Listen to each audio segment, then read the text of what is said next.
C'est vrai que cette couleur, c'est ce que je recherche. Hein. Il y a des années, on est un petit peu plus pâle, des années un petit peu plus foncé. Oui, c'est le côté un peu saumon très pâle. Voilà, en 2006, je me suis retrouvé avec une couleur plus foncée. Hein. C'est dû à la particularité du millésime. Ouais, j'ai toujours pas compris. Hein.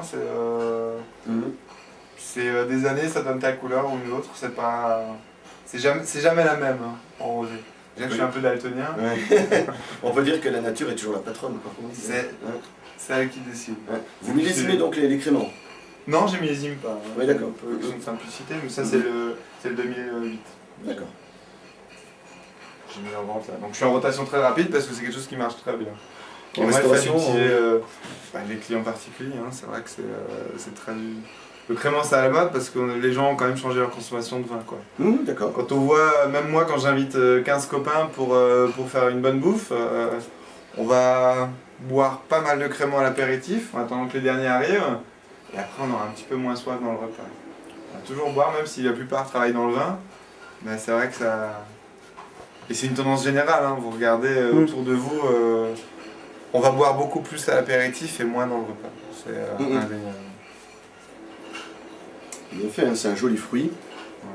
Il est un peu sur la fraise des bois. Ce qui m'a surpris quand je suis passé sur le crément rosé, c'est le volume en bouche.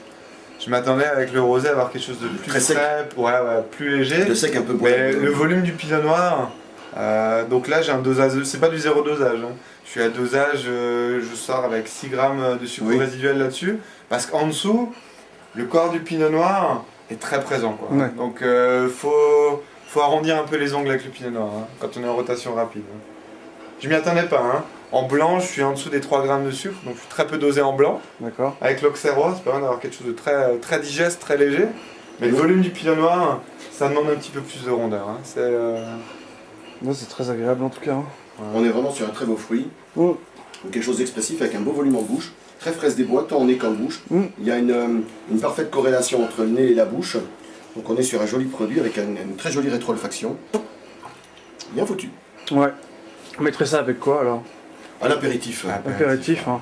Après, quand j'ai des gens qui utilisent des bulles sur le dessert, des desserts aux fruits, des desserts aux fruits rouges, je le conseille également. Ça peut le faire, en sachant que le dosage, le vin n'est pas trop sec, donc on peut éventuellement aller sur un sabayon aux fraises, quelque chose comme ça, un fraisier. Pas quelque chose non plus de trop marqué, surtout pas de chocolat bien sûr, mais il faut partir sur des desserts avec la fraise marquée parce que je trouve le vin très axé sur l'arôme de fraise. Pour moi, le meilleur mariage qu'on puisse avoir avec ce vin-là, ce sont les copains. Ouais. C'est à mon avis le meilleur le vin de copains. Voilà. Ah oui, non, des bons copains à table et on démarre avec ça. Je pense que déjà, on va avoir de beaux sourires à table. Et j'ai fait un sourire, mais moi quand je me suis lancé dans le rosé, c'était justement pour pas changer mon blanc, hein, le type du blanc. Je vends maintenant très bien mon rosé aussi, donc... Les gens s'y sont retrouvés. Voilà, donc je pensais avoir des gens qui au lieu de prendre du blanc prendraient du rosé, mais souvent ils prennent les deux, hein, parce que c'est deux styles très différents et... Très agréable. Ouais.